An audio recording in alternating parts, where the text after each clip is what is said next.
Halo Sobat CSM, jangan lupa menyalakan tombol lonceng notifikasi supaya Anda tidak ketinggalan konten informatif terkait konstruksi. Jangan lupa untuk komen, like, share, dan subscribe. Mengaplikasikan lantai epoksi sendiri. Beberapa pemilik bisnis memilih untuk mengerjakan sendiri lantai epoksi untuk menghemat uang. Sayangnya, proyek-proyek ini sering gagal total dan menghabiskan lebih banyak waktu dan uang dalam jangka panjang. Berikut adalah beberapa alasan paling umum mengapa proyek lantai epoksi DIY tidak berhasil. 1. Persiapan permukaan buruk. Bisa dibilang, langkah paling kritis dalam setiap proyek lantai epoksi adalah persiapan permukaan.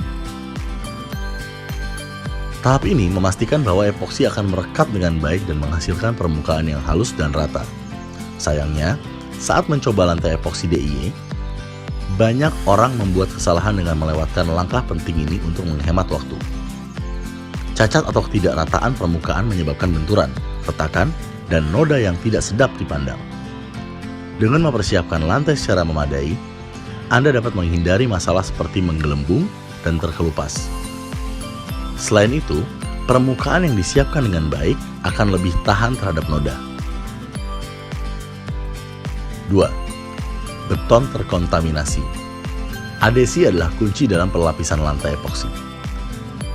Jika beton tidak disiapkan dengan benar, kontaminan seperti asam lemak, silikon, dan akrilik dapat meresap cukup dalam untuk menimbulkan masalah dan dapat mengakibatkan ikatan yang kurang optimal antara lapisan dan permukaan, yang dapat menyebabkan penurunan kinerja dan daya tahan. 3. Kekuatan ikatan buruk.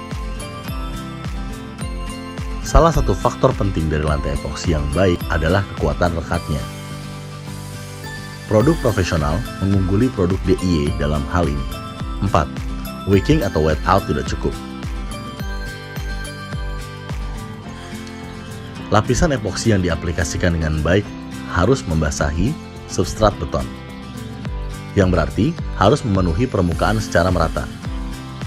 Kantong udara dapat terbentuk di antara lapisan epoksi dan substrat jika hal ini tidak terjadi, menyebabkan delaminasi dan masalah lainnya.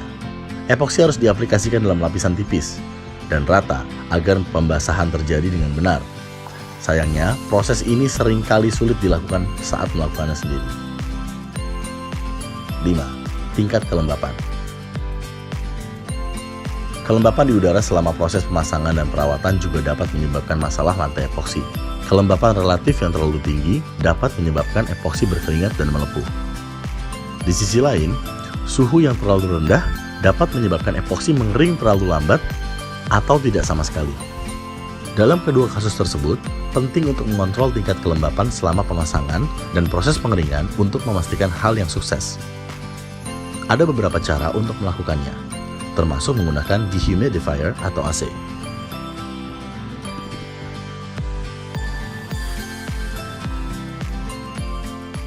Cipta Sarana Mandiri, solusi jasa aplikasi kimia, konstruksi Anda.